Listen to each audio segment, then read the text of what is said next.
ลุงใหญ่ว่าถ้าลุงใหญ่ไม่ให้ขึ้นก็จะมาเถียงขึ้นเหมือนเดิมว่าซานขอบคุณนะคะ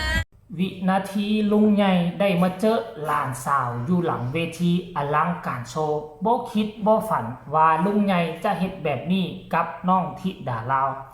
ด้วยความฮักด้วยความคิดฮอดคิดถึงบ่ได้เห็นกันดนทั้งกอดทั้งหอมโอ้ยเว้านัวหัวมวนเห็นแล้วค่อยจนว่าน้ำตาจะไหลบ่คิดบ่ฝันว่าทั้งผู้รักผู้ใหญ่วงอลังการโชว์จะฮักน้องธิดาลาวขนาดนี้ทักทายสวัสดี FC แฟนคลับตอนเศร้าๆอากาศก็ค่อนข้างว่าเย็นเนาะแต่ว่าเย็นกะบ่ถึงขั้นว่าหนาวว่าเย็นก็แล้วกันเนาะท่านผู้ชม FC แฟนคลับมาพบมาพ้อกันคลิปนี้กะเฮายังไปติดตามเรื่องราวข้อมูลข่าวสารเกี่ยวกับน้องธิดาลาวอยู่เพราะว่าเมื่อวานนี้เนาะเป็นการมาขึ้นเวทีใหญ่ในรอบเดือน2เดือนพุ่นแหละท่านผู้ชมที่บ่ได้ขึ้นมาทำการแสดงกับวงใหญ่ขนาดนี้นะ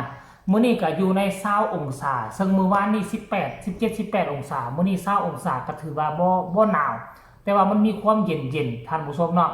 ทุกคนก็ให้ระมัดระวังตัวเอาแน่เด้ออยู่ทางฝั่งนั้นแล้วก็ขอบคุณ FC แฟนคลับของน้องธิดาลาวยามใดก็ส่งข่าวทักทายกันอยู่ใต้คอมเมนต์ตลอดบอกว่าอยู่พี่หนาวคือกันเด้ออยู่ทางลาวหนาวบ่ทักทายกันเกือบทุกคลิปเห็นแล้วรู้สึกมีกำลังอกกำลังใจที่จะสู้เฮ็ดคลิปแบบนี้ต่อไปท่านผู้ชม FC แฟนคลับเนาะเมื่อคืนนี้น้องธิดาลาวก็ได้เดินทางไปถึงแล้วก็ไปทักทายสบายดีคนอยู่ในองค์กรของอลังการโชว์นั่นแหละหลังจากนั้นก็เขาเจ้าก็ให้น้องธิดาลาวมาเช็คซาวเช็ค 2-3 เพลงนี่แหละซาวเช็คหลังจากซาวเช็คแล้วก็อยู่ในช่วงแต่งหน้าแต่งตาเปลี่ยนใส่ชุดเนาะเปลี่ยนใส่ชุดกับชุดนี้ก็รู้สึกว่าโอเคเป็นชุดที่เคยใส่ขึ้นกับเสียงวีฮกตอนนั้นแล้วได้มาลัยพวงใหญ่ตอนนั้นน่ะมาค่ำคืนที่ผ่านมานี่ก็เป็นชุดนั้นแล้วก็มาลัยบ่ธรรมดาขั้นก่อนแล้วนี่ว่าท่านเฮ็ดมาลัยน่ะท่านไปแตกเงินแบงค์100แบงค์500มาน่ะมันก็จะเป็นมาลัยพวงใหญ่แน่นอนมื้อวานนี้คือบ่ต่ำกว่า 20,000 คะแนนตอนเจมว่าเราเฮ็ดไปคลิปแรกเมื่อวานนี้หั่นว่า 15,000 กว่าคะแนนแต่บัดมันมาลุดออกมาอีกตึมลุดออกมาซึ่งพอผู้สิวิไลบ่สามารถเฮ็ดให้มันทันได้น่ะเพราะมันกระชั้นชิดโพดเนาะขั้นก่อนแล้วนี่ว่ามีการไล่สดก่อนหน้านี้พวกเขาจะไปแล้วเด้อใครต้องการเอามาลงมาไล่ให้น้องธิดาลาวก็โอนมานี่เขาเจ้ามาเห็นตอนนั่งรถไปงานแล้วเขาเจ้าก็โอนมาปุ๊บปั๊บเมื่อวานนี้รวมๆแล้วเกือบ 20,000 กว่าคะแนนขั้น 20,000 กว่าคะแนนก็ห่วยเกือบ20 กว่าล้านกี่พันแล้วถามผู้ชม FC แฟนคลับเนาะอันนี้คือเรื่องราวหลังจากนั้นน้องแต่งหน้าแต่งตาใส่ชุดเรียบร้อยแล้วลุงใหญ่โผล่มาบัดเนี่ยลุงใหญ่โผล่มาสิ่งที่ลุงใหญ่กระทำสิ่งที่ลุงใหญ่เฮ็ดก็คือเฮาเห็นแล้วน่ะ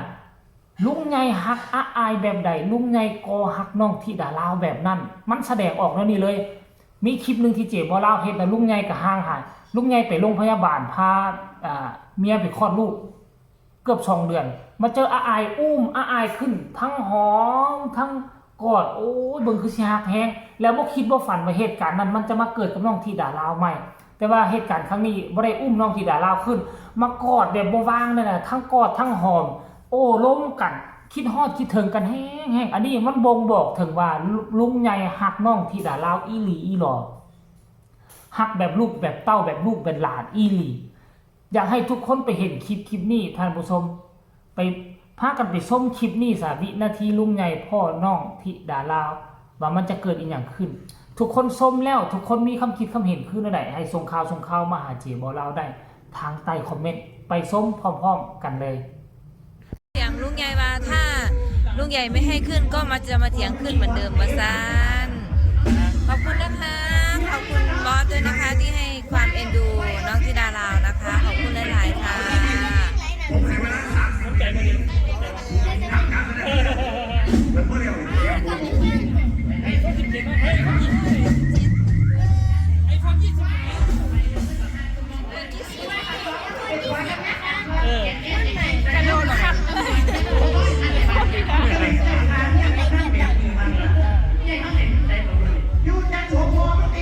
ขอบคุณนะคะขอบคุณลุงใหญ่ด้วยนะคะขอบคุณบอสด้วยนะคะที่ให้ความเอ็นดู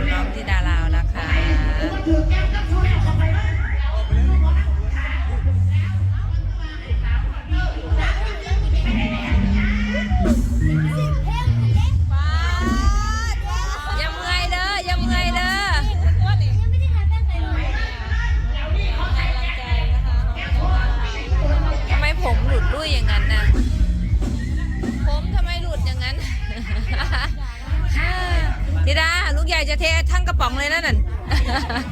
เทใส่หลายๆหลุดด้วยค่ะ เอารูปแก้มนิดนึงแล้วก็ทาแขนทาคอทาหน้า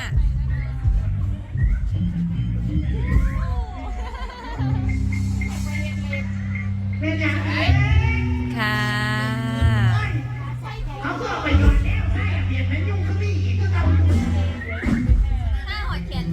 อันนี้คือคลิปภาพบรรยากาศบ่คิดบ่ฝันว่าลุงใหญ่จะเฮ็ดแบบนี้กับน้องธิดารามันเป็นเรื่องดีบ่เป็นเรื่องดี100%อยู่ในองค์กรของเสียงวิหกและอลังการโชว์2วงนี่นะลุงใหญ่จะบ่เฮ็ดแบบนี้กับไผเป็นอันขาดนอกจาก1อาย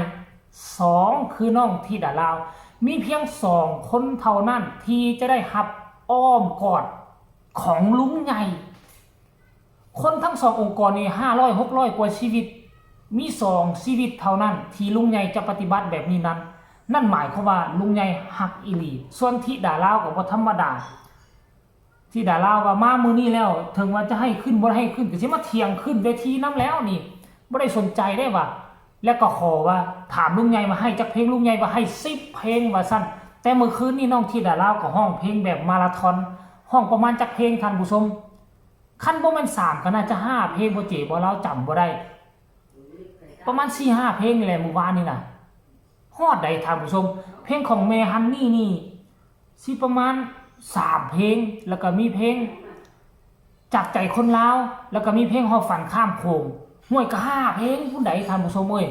ถือว่ามาครั้งนี้น่ะค่อยกล้าเว้าได้เลยว่าน้องธิดารากลายเป็นสีสันของอลังการโชว์อาจจะบ่เต็มร้อยสามารถเป็นส่วนหนึ่งช่วยให้ FC แฟนคลับที่มาเบิ่งอลังการโชว์น่ะอยู่หน้าเวทีน่ะสามารถลุกขึ้นมาฟ้อนได้เบิ่งแม่โอ้โหท่านผู้ชมเอ้ยอันนี้มันคือสุดยอดเว้ยสุดยอดเดี๋ยวคลิปต่อไปจีบ่เราจะมาเฮ็ดอีกคลิปนึงก็แล้วกันมื้อคืนนี้น่ะจากปกติคนนางเบิ่งน้องธิดาราออกมาคนก็ลุกมายืนอยู่หน้าเวทีหลายเติบและทริปทั้งหน้าเวทีน่ะบ่ธรรมดาถือว่าสมควรเด็กอายุซ้ำนี้แล้วความโด่งความดังเฮาซ้ำนี้แต่สามารถได้ทริปหน้าเวทีนั่นหมายความว่านั่นสามารถบ่งบอกได้ว่าเสียงของเจ้าบ่ธรรมดาสามารถเฮ็ดให้กับเจ้าลุกขึ้นยืนได้แล้วมาหาเจ้าอยู่หน้าเวทีได้มันคือสุดยอดแล้วสู้ต่อไปถ้าลุงใหญ่ยังให้โอกาสแบบนี้อยู่สำหรับคลิปนี้ก็ขอฝากฟังทุกคนเอาไว้ซ้ำนี้ก็แล้วกันฝากกดไลค์กดแชร์กดติดตามมาในเพื่อจะบ่พลาดคลิปดีๆแบบนี้อีกต่อไปที่สำคัญจะกดข้ามโฆษณาพ่อกันใหม่ในคลิปหน้าสบายดี